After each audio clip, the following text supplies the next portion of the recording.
What's up, guys? Welcome to the DV podcast, where we talk with inspiring people from all walks of life.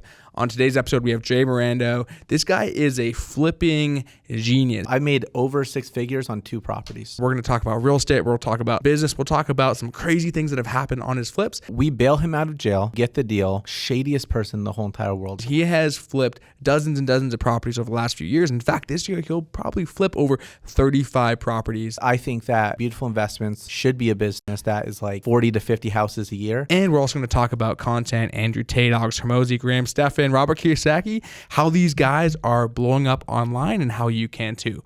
Let's go ahead and dive in. What is the craziest thing that's ever happened on a flip? The craziest thing.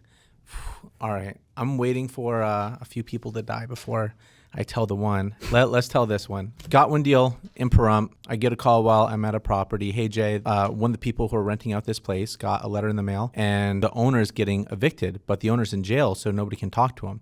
And, you know, the tenant's a little bit scared that they're going to get foreclosed on, right? I look up the property information, and we're about 87 days since a notice of default was filed. So in Clark County, you file the notice of default, 90 days later, notice of sale, 15 days later, it gets sold. I look at it, 87 days. I'm like, this guy is going to get a notice of sale any day now.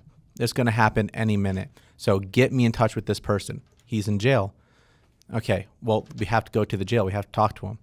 So we negotiate the deal while he's in jail. You go right? down to the jail? Yeah. Was he expecting you? No, he wasn't expecting us. All this was new to him. We're basically like going to the jail saying, hey, you're going to lose your house, bro. So we tell him that he's going to lose his house if he doesn't sell it right away, or he has to pay all the arrears, but he does not have the money for those arrears, right? What is that, arrear? Of all the money that he owes. So it was like $25,000 in arrears. Like unpaid mortgages, basically. Yeah, unpaid mortgages. Got it. So, I mean, he could catch the mortgage up to current with $25,000, but $25,000 to this gentleman might as well have been $1 million. He had the same probability of getting one as the other. So we bail him out of jail. We get the deal. Shadiest person in the whole entire world. He's trying to sell it out with somebody else in another deal. He's trying to scam me every single which way. So you bail him out and he goes shopping the deal around? Yeah, he goes shopping. He's trying to get other higher prices from other people after we bailed him out. Close one day before it goes to sale at auction. He ends up moving out. He got like $70,000 cash after the mortgage was paid off and everything, right? Would he have made more if it went to auction? No, there's no way. But wouldn't it sell for more at auction or no? It might have. I don't know how it works because there's a lot of auction fees too. You can't go to the auction and buy houses. You can, but there's just, as far as what he gets in his pocket, I'm not sure what he would have gotten in his pocket because, you know, if something goes to auction, you're not doing that good. Everybody has to make money. There's auction fees, there's more recording fees, there's filing notices, and they probably would have added more money onto the mortgage that he would have had to pay off. But he got like $70,000 in his pocket, which he blew through in like a month and a half. Bought a new truck, went out gambling, bought a lot of drugs, but he used to beat his girlfriend. She ended up saying, if you hit me one more time, I'm going to shoot you. So she shot him, and she shot him right in the stomach. End up going to the hospital. He shits out of a colostomy bag to this day, so he can't use the bathroom normally. And nobody was snitching. Everybody knew it was the girlfriend who shot him, but he's in the hospital. He didn't snitch. They get into another argument. Then he ends up ratting her out, saying that she's the one who shot him. She goes to jail. He's in a colostomy bag. I don't even know if he's still alive or not. But that's the craziest story. And then after that, you went to the jail and bailed her out to get her house? I mean, she deserved to get bailed out. He was... yeah. He deserved it. Like when she shot him, he absolutely deserved it, man. So on that deal, was it a profitable deal for you? Yeah, I made about $87,000. That was the most profitable deal of 2019. That bailed out my whole 2019 because we had a downturn in the market, and 2019 was the first year that I ever lost money on a flip. Wow. Oh, interesting, man. That's crazy. So with that said, $87,000 on that deal, is that the most you've ever made on a deal, or do you have more profit? No. In 2022, I mean, there was a period of time where 60,000 would be like the least I would make. There was like an 8-month period of time or 6-month period of time where I didn't make less than 60,000 on anything. And I mean houses that were like, I didn't even do the biggest rehabs to, I made $120,000 on. So I made over 6 figures on 2 properties. It was almost like holding houses in 2020, 21 and 2022. Yeah. It just became profitable to just hold a house. It was insane. It didn't make sense. We would list things. I mean, I remember on that one property that I made $120,000 on. I'm pretty conservative when it comes to my investment. I listed it for like $495, and I'm like, this is way above what the comps say, right? But I'm just going to list it at this number. It got like $522 for the property after overlisting it for like $20,000. And I mean, it was just printing money. That's why I laugh at some of these flippers who were so spoiled because they started flipping in COVID, right? And they're like, I know what my time is worth. I know, if I worked on a project, I know what I'm worth. I'm not going to accept less than when things were going down, because we had a pretty big downturn starting like July of last year, right? We went down about 15%. Those same people who are so cocky on the way up, it's going down. They're like, I know what my time is worth. We're not accepting that offer. And then they, instead of making like 10,000 on the deal, they end up losing 40,000 or 50,000 on the deal. Yeah, that's what your time is worth. Your time is worth nothing. Your time is worth whatever people will pay for it. It doesn't matter if I spend, like that one house I made 120,000 on, I spent like no time on that flip. That was one of the most easiest flips that I ever worked on. I made 120,000 on it. I'm not worth that. I just got lucky. The market bailed everybody out in that time, but then the same market that bailed us out took us down. Dude, that's crazy. And it is the economic times when economics are bad. It's when you see who the real business owners are, because there's people who even now in the short period of time we've experienced some downturn. I bet you've seen a number of people fall off. Yeah. A lot of the people who are overbidding on everything, a lot of the people who just saw somebody flipping online, got FOMO, bought a course and just bought the first thing they saw, they all went out of business. They all lost money. And if there's one thing that I learned from 2019, because we didn't have a major downturn, but we had enough of the downturn. If there's one lesson that I remember is I should have reduced my price earlier. If it's not selling, every 10 days, I'm dropping that price 10 grand or 5 grand or 15 grand. Every how many days? Every like 10 days to 2 weeks. Wow. Usually like every 2 weeks on the dot, maybe drop it like 10 grand because I want to get ahead of it. I just want to exit that property, because if you're selling houses for 20,000 less, that means on the flipper side of things, you could probably buy it for 40,000 less. So get out. So what is that business model? By the way, do you know you know who Grant Cardone is, right? Yeah, I do. Do you know much about his model when it comes to buying houses and real estate? Yeah, he does the syndication model. Which means what? A syndication is when you take a look at all the apartment buildings and commercial real estate out here in Las Vegas, or you take a look at like a 300 unit apartment building, and you're like, who's the guy that owns that? There's not a single guy who owns that. It's probably a syndication where, let's say that property that is 300 units is probably $30 million, right? Which means if you want 20% down to purchase it, you need $6 million. So instead of one person bringing in that $6 million, and then you need reserves and all that, they basically take 60 people to put in 100,000 each. And then each of those 60 people, they're the owners of it. So why he's always asking you for money, like Grant Cardone is very self-serving. I think he's a genius. I think he's very brilliant, but he's incredibly self-serving with everything he says. He says the first thing you should do with your money is buy education, because he sells education. The second thing he says is don't buy single family residential. You need to buy commercial, but no one could buy commercial for themselves. Even Grant Cardone doesn't buy commercial for himself. So when you can't buy commercial for yourself, you buy into his deals. You put in 50,000 or 100,000. So on every one of those apartment buildings that he owns like 1/60th of it, right? But he is GP, so everyone else is LP. So I mean, I'm probably speaking in too many numbers right now, but everyone else, if you buy into it for 1/60th, you own 1/60th of the property. But what Grant Cardone probably gets 1% to 2% acquisition fee. So, hey, $30 million deal gets 1% to 2%. That's $300,000 to $600,000 right there. He gets 1% to 2% every single year just for managing it. But he's not managing it. He's managing the managers. He's not like collecting rents from people. He's just managing the people who are collecting rents from people. So he gets $300,000 to $600,000 a year from that. But where Grant Cardone makes all of his real money is all the exit fees. So the exit fees, he gets the one thing is called like preferred, and then there's guaranteed, there's preferred, but he might get like 30% of an exit. So let's say that $30 million property 10 years from now or 7 years from now is worth $60 million. He probably gets, so like $30 million profit, he probably gets 30% of that, so like $10 million. Is he snaking people on the deals? Many people consider that he's snaking people. If there's honest ways to do syndications and there's dishonest ways to do syndications, but it is valuable. I'm going to say he's not snaking people on the deals, okay. But there's people who would argue otherwise. Okay. But you don't believe that to be the case? I believe that some of the practices that he does are a little shifty, right? Just a little shifty. He's doing 3-year notes, right, on these deals? He's borrowing money on like a 3-year note, or? I don't know what the exacts are. What the fundamentals of syndications is usually like 5 to 7 years, because everybody's just flipping things. I'm flipping properties. he's flipping commercial. But when you flip commercial, it's over a long time horizon, right? Nobody gets into a commercial and sells it 3 months later like I do. You get into it, you stabilize the property, you add upgrades to it, you repave the driveway, you paint multifamily, you put in a new pool, you put in things, you get it in, people will pay more money. It might take you 2 years to do that because you need the old people who were paying $900 a month rent to leave and kick them out, and then you charge $1,200 a month rent, then you charge $1,400 a month rent, and you really want to boost those rents up.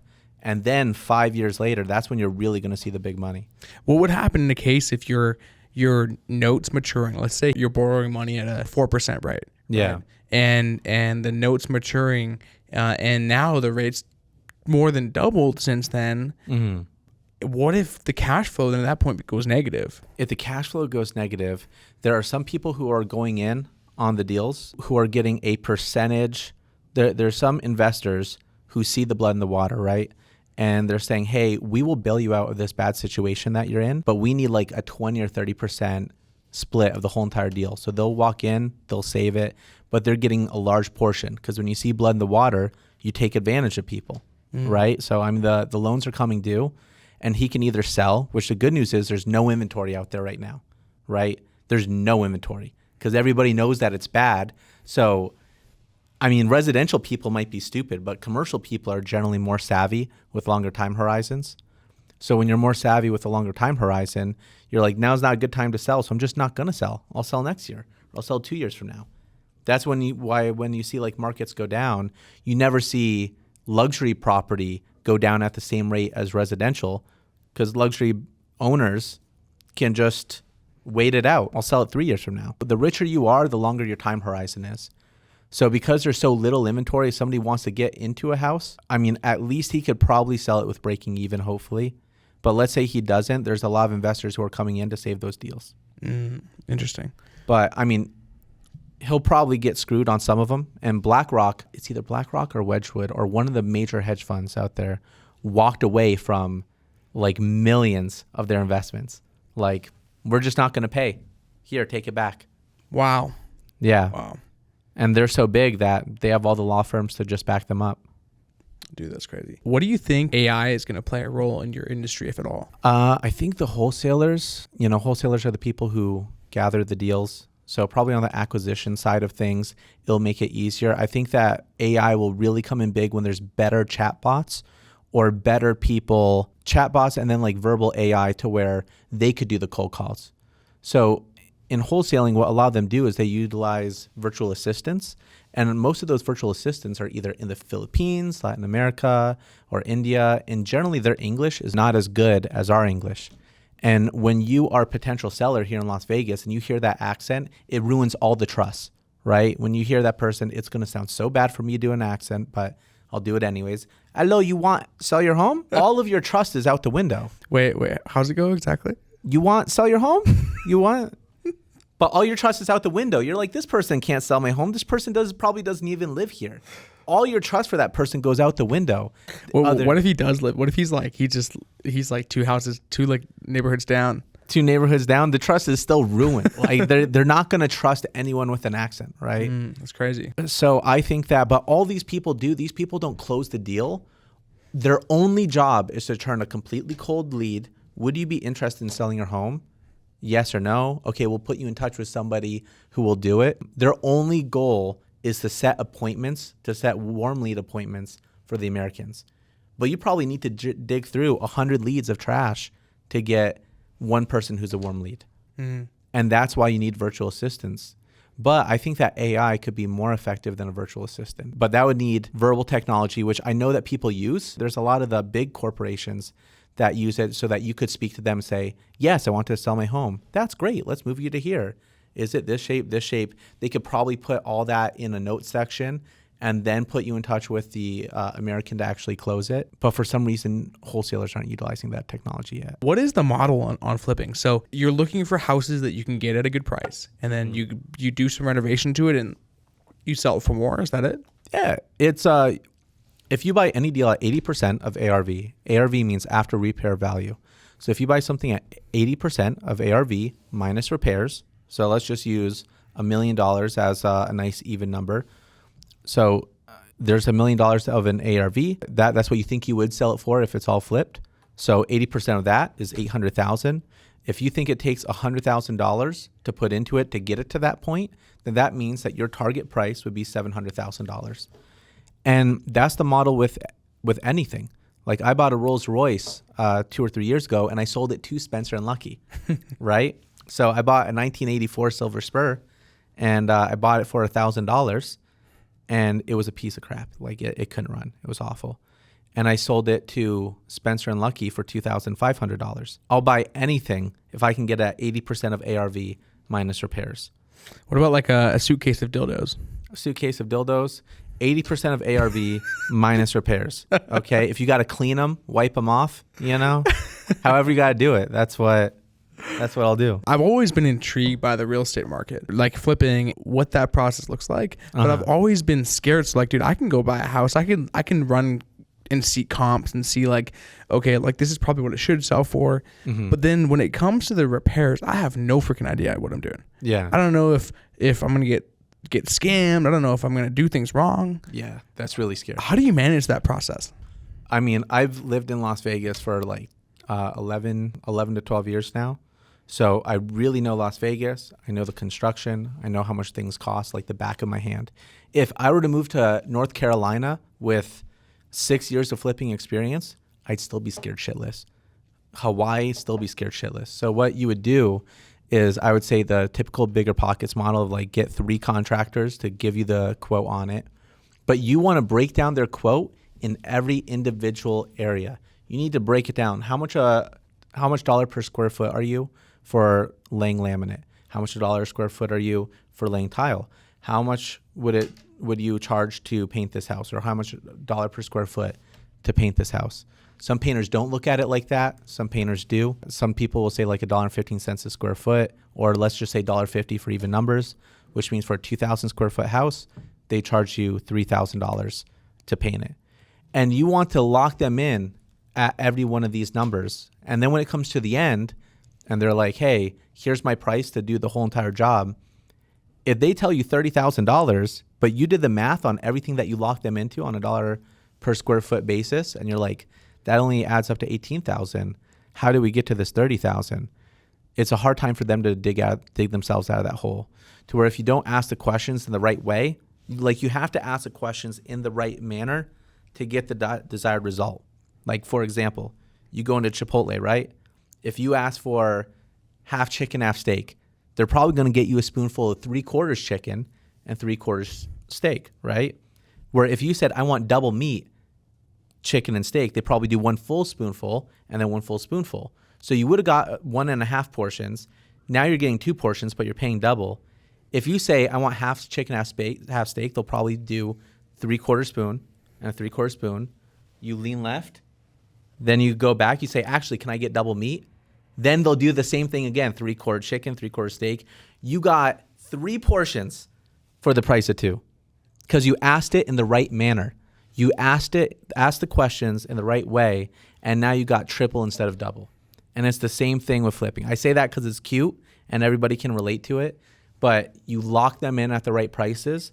And if they're way too high in painting, but they're really good for laminate, just use another contractor for paint. And what I want to do, because I've been screwed by contractors many times. I've had a lot of bad situations because contractors are like dating. Every girl is going to tell you how good she's going to be to you, how good she is on a date, how caring she is, how she always shows up on time. But you don't know the truth until you actually date her. Every girl you've ever dated has always told you they'd be the best you'd ever have, right? But you don't know the truth until later. And there's a lot of contractors, I'm sure a lot of people can relate to, where they're going to tell you that they're always going to show up, and they don't. They're going to tell you it'll be done in a month. It's not. They're going to tell you their work is so good, you're going to find a million flaws with it. So when you're first starting out, I would only want to give someone a small job so that if they mess it up, you could walk away. Have you ever done any of the labor yourself? Maybe some clean out. I'm not very skilled. Like I've very soft hands. Right? Like I've never done construction. Just to learn, I've said, hey, let me install this tile, or let me do it. And they would kind of watch me, but that'd be with contractors who are like not as professional, right? Like you're just letting the boss grab the tile and do everything. But so that I'd have a better idea of what they were doing, I wanted to try it. But if you're going to do what they're doing, then why wouldn't you just do what they do for a living? If you want to paint, just be a painter. But I'm here to flip houses. I manage everything and put it together. That's not what my job is. So I paid them to do that so I could focus on the big problems. None of them make $30,000 a project. I make $30,000 a project because I stick to what I'm good at. You don't need that knowledge, but you need to be aware of the time it takes to do it and of what goes into it. Yeah, because like I always thought, oh, well, I should at least know how to do that so I know if they're doing it right. But that doesn't necessarily have to be the case. I know enough to fact check whether they know what they're talking about or not. Now, if you got really lucky, some people get super lucky and their first contractor that they ever hire just always fulfills everything and always does everything the right way and knows what they're talking about. So they never had to go through the hard lessons. The first few contractors who I hired, every one of them made mistakes. Every one of them were awful. The one was a guy who was a recommendation from someone else. I hired them for my own personal home. Every day I saw new people in my home. Every day was a new guy. I'm like, how is there a new person working on the flooring every day, a new person painting every day? Then eventually, like a week or 2 weeks later, I go home. There's some people waiting for me. They're like, where's Luis? And I'm like, oh, he's not here. He's like, he said that you'd pay us the money. I'm like, I already paid Luis the money. He said, you paid us the money. I'm like, no, like you got that wrong. Here, I could show you the check that I wrote in my Bank of America app. And it turns out that he was getting illegal immigrants in front of Home Depot. He would use them for one day and they would trust him because he's Mexican. So he would get Mexican people because he's from Mexico, so they would trust him. He would get them for the day rate. And then when they wanted to get paid, he'd either lie and say that I was going to pay, or he would say, hey, if you want to bring this up, I'm just going to deport you and I'm going to report you to ICE. So he gained their trust because he's Mexican, and then he screwed over his own people. Like, that's a pretty big situation. I had multiple situations like that. I've had contractors on meth that never finished. You're going to get a lot of bad contractors, especially here in Vegas. How long have you been in this business for? I've been buying properties since 2011, 2012. I did some remodels on those, but those were for buy and holds. But it gave me some experience because I would like paint and maybe change flooring. I became a realtor in 2015, and I started flipping houses in 2017. So if you go back 10 years and you look at, how old are you? 33. So you look at 22-year-old Jay. Yeah. Dude, what do you say? Dude, flipping real estate is the move? Or you would have said, dude, there's a better business model out there. I mean, I would have said buy crypto, but like sell in 2022 before it drops. But like, other than saying buy Bitcoin, even though 22-year-old me would still probably not believe it, I'd say flipping's where it's at. But I would say like just borrow everything. I was really conservative. I thought that you were going to screw me if you're giving me a 12% interest rate with 3 points up front. I should have taken all the financing that anyone would ever give me and then just use that to flip houses. What are you doing to find deals and find a good deal going into the process? So I spend $0 on marketing whatsoever. What I do a very networking way. So I hold events. Wholesalers go there, flippers go there. And every person who I meet, I teach them about finding deals. I teach all my contractors how to find deals. I teach new wholesalers how to find deals. I go to realtors. I'm like, 3% commission. Do you want to make some real money? Because I'll tell you how to make some real money rather than getting that house for $250,000 and you're getting a 3% commission on it. Lock it up for $220,000. Sell it to me for $250,000, and now you're making a $30,000 commission on it. That's way more money than the 3%, the $7,500 that you're gonna make. So I teach realtors how to make more money, and eventually over time, I just have so many people bring me deals on a daily basis. So if you followed me around, you would just see me in coffee shops or driving to my properties, and then I'm just getting calls all day long of, hey, Jay, we got a new one. It's on this street. Could you look it up? And then just pull over in my car, pull out my laptop, do the comps on it, and I say I could put, offer this much. But I basically just tell everybody who I meet and see to be on the lookout for bad properties. And when you see a bad property, send it to me. Why bad properties, though? Because that's a clear sign that they're going to be open to a low offer. Now, keep in mind, you could go to anybody. Like, I could offer you for your car right now, hey, would you sell it for $20,000? And you might say, hell no, Jay, fuck off. And that's fine. I'll just go. Doesn't hurt me. But dude, let's play a game right now. Yeah. I'll sell you my car for $30,000. You have no idea what car it is. It could be worth way more or way less. Way more. I mean, if it's the one that you drive every day, I bet money that it's worth way more. If it's the one that you drive. So, dude, I'll take it for 25. It's a car that I drove for years, and I recently stopped driving it. It's sitting in my garage at home. No, I want your daily driver. Now, it could be a Ferrari at home, and you just drive the other one for the daily driver, but I want your daily driver. I'm sorry. I'm betting it's a Tesla. They're both Teslas. They're both Teslas? Yeah. Oh, so I would have came out on it. Yeah, you would have came out. What are we getting at? Dude, it sounds like you're just trying to scam people. You're going to some guy that is down on his luck and saying, hey, I'll buy your house. Scamming someone would be misrepresenting the value. When you see realtors get in trouble, like, hey, there's been some people out there who've gotten in a lot of trouble with flipping and wholesaling. Generally, they went to like a really old lady, like 70 years old, and they're like, yo, this thing is only worth $200,000. Like, just sell it to me for like $170, and then you don't have to do the realtor fees or any of that. And she's like, okay. But in reality, it's worth $400,000. When you straight up lie and misrepresent the value, that's scamming people, right? But if you are fully transparent, like I don't give a crap because they make so many offers a day. I'm like, yeah, if it was all fixed up, it would probably get $400,000. It's going to take me all this money to, put into it. I could offer $280,000 for it, but I never misrepresented any value for it. I never told you it was only worth $280,000. I just said that's what I could pay for it. And if you make anyone a low offer and they say yes, then they said yes to it. You might have a Rolex in your house right now that's worth $10,000. If I offer you $5,000 for it, most days you'll probably say hell no, but there might be one day that you need the money and you just say yes to me. So I'm really taking advantage of people who are in situations where they have to sell. And that's the big thing. Most of my deals come from people who inherited the house, they want nothing to do with it, and the house is really bad. Or it's people who just need to leave right away.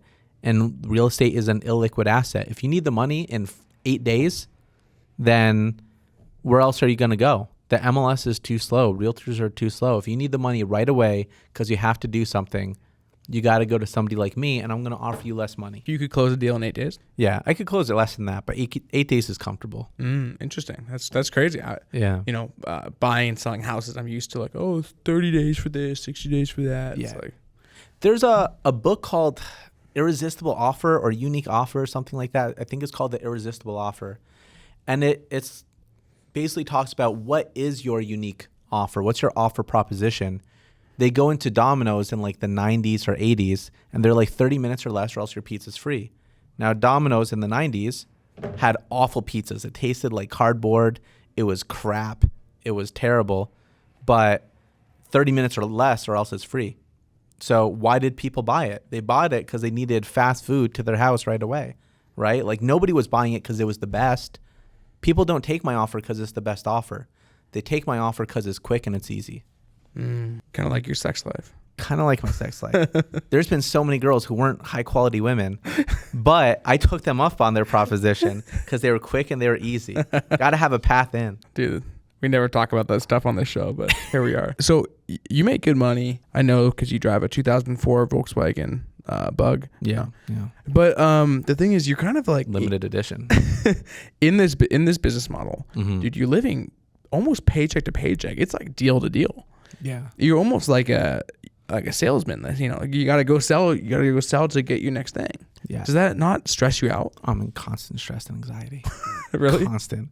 Yeah. Have you ever read the book Shoe Dog? Book of Nike. Yeah.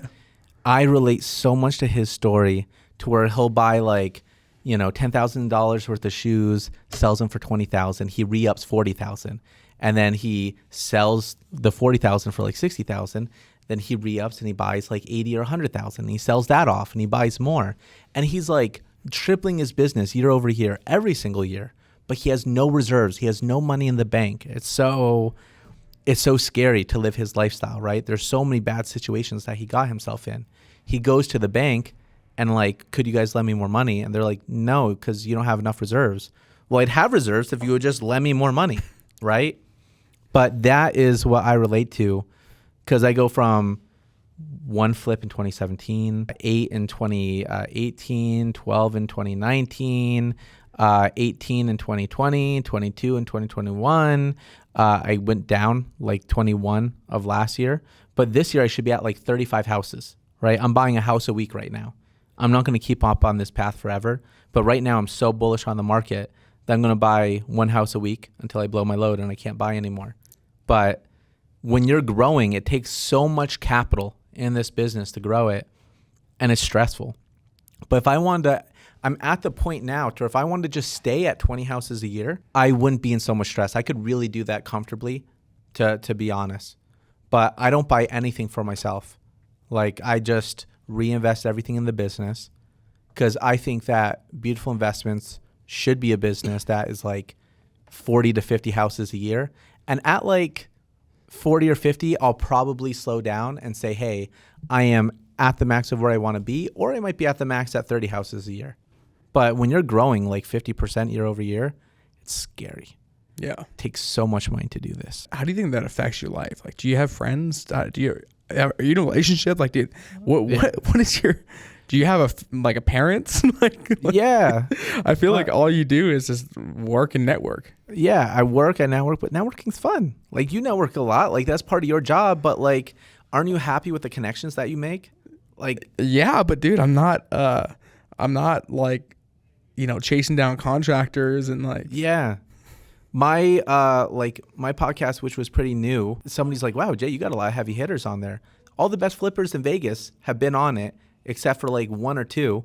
And like, cause they all know me. They all have done deals with me. They've all hung out with me. Like, I know interesting people cause that's why I network with, like you network with interesting people too. That's just fun at a certain point, right? Mm-hmm. Yeah. Chasing contractors around is something that I would like to hire someone on for operations to do. Maybe somebody to just oversee all the properties and someone who knows construction and is a little bit better with timelines than me. I'm not the most organized person. I wonder if that guy back in Pahrump with the bag could be your guy. I think so. He owed everybody money, man. Literally in a month and a half, they're all like come to the property because he owed them like $1,500. That's how fast he blew it.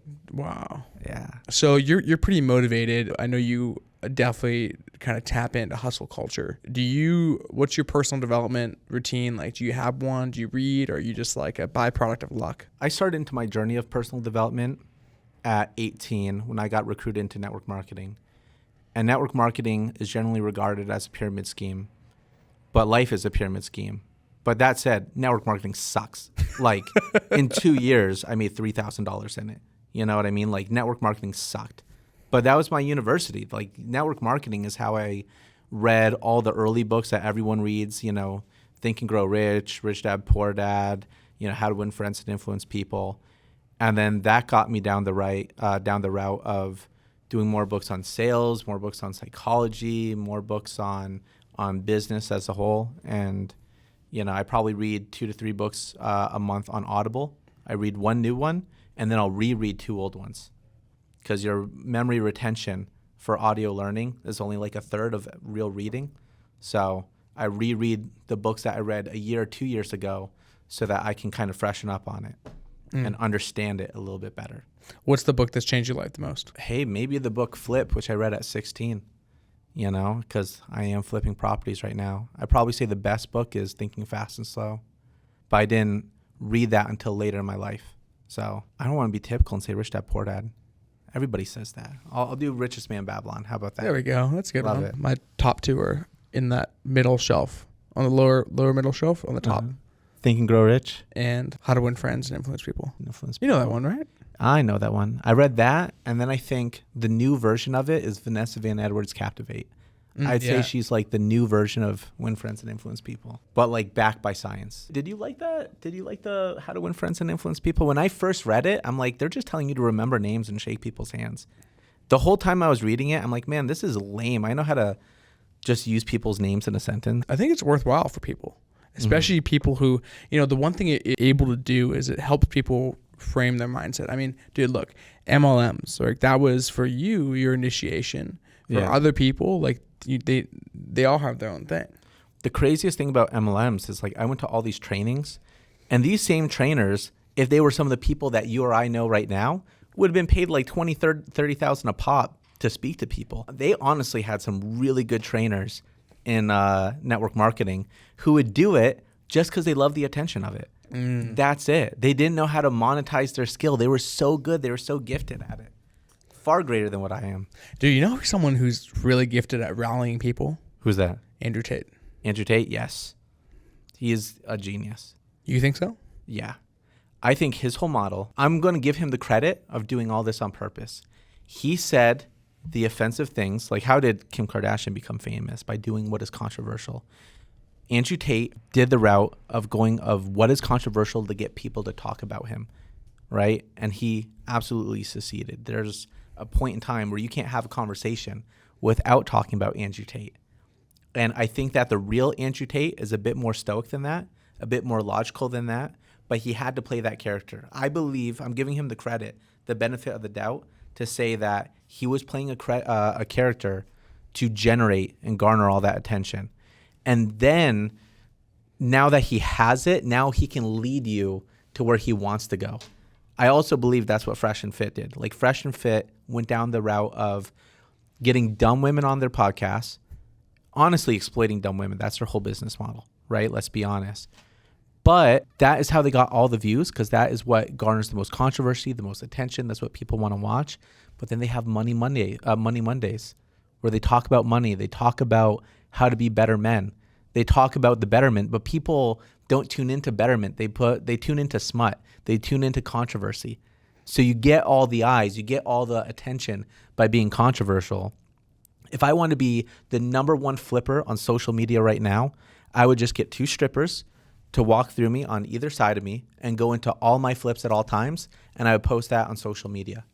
And because that would be controversial to always have 2 strippers next to you in bikinis, I would get all the eyeballs in the world. Who is this? Why does he always have like 2 half-naked women around him all the time? Because women gather attention. Women, hot cars, Ferraris, Lamborghinis. And then you could take that attention and pivot it into something a little bit more like logical or better. What do you think? I mean, do you think he's scamming or?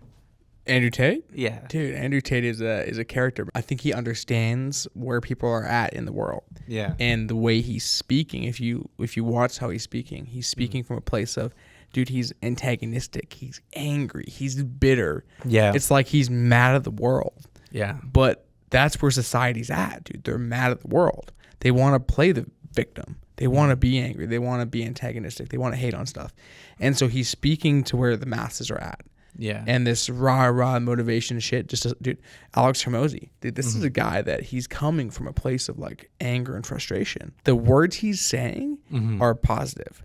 The tone and the way he's saying it is, he would probably say realist. But you don't think that's just the steroids? Did he do steroids? Yeah. A very large amount. There's a lot of juice in there, clearly. But like, he's very direct. But I love Alex Hormozi, because some people were saying, hey, you need to be really simple with people, kind of like the Jay-Z model, like dumb down my audience to double my dollars. Like, you know, you can't speak over people. I love what Alex Hormozi does, because he speaks ultra logically and he doesn't speak down to his audience, except for when he says top 3 things or top 5 things. Obviously, that's dummy fishing, right? But if he's not doing a top 3 or a top 5, he's being really logical and like high level concepts. And I really, really respect that, because so many people, I mean, hey, I'll say something that within my group of friends, I had an event 2 days ago, and they're like, oh, Graham Stephan, I mean, you know, he's an idiot. He doesn't know investing. It's because he's giving simple concepts so that young kids can understand it, right? Like, I'm sure that Graham Stephan knows really complex ways of investing, but he's saying what he says so that it's digestible to 18-year-olds who never heard of investing, which is why so many people, when they first like trying to get into the space, they gravitate towards Graham Stephan, because he can really lay it out in a simple manner so that everyone can understand it. But like, that's a choice that you have to make. Do you want to be like really high level like Naval Ravikant? Who knows who Naval Ravikant is, right? Nobody. Like, do you want to be the gangster rapper who everybody loves on the underground, but like they don't sell a lot of albums? Or do you want to be like Drake, who's half singer, half rapper, who you might think like all of his bars are lazy, but he sells out? I mean, dude, it depends on your circle, right? Like where we're at, dude, like Naval, I was looking for his book. I know it's somewhere around here. Almanac of Naval Ravikant, dude. Like, that book was fire. And like you and I will sit here and like geek out about the stuff he talks about all day long. Yeah. But 17-year-old Jason from, North Carolina, like he's not reading that. And who's everybody's first book? Rich Dad, Poor Dad. Rich Dad, Poor Dad. I mean, Think and Grow Rich. Like it's the simple ones, right? Yeah. But Rich Dad, Poor Dad is like, if you talk to people, what's the first book you read? That's like probably number one. And he was so brilliant with it because he took this thing that so many people agree with. Like he took the traditional dogma of, oh, your property is a good investment, or you should go to college. Like go to college, do the right thing, save up and retire. And he said, if you do that, you're stupid. And just challenge people on their beliefs. But he didn't go too crazy. He went just enough to challenge you on what your parents told you. Even the title of the book, Rich Dad, Poor Dad, who's the rich dad, the one who didn't go to college? Who's the poor dad, the one who went to college? And that just blew people's mind. You need that.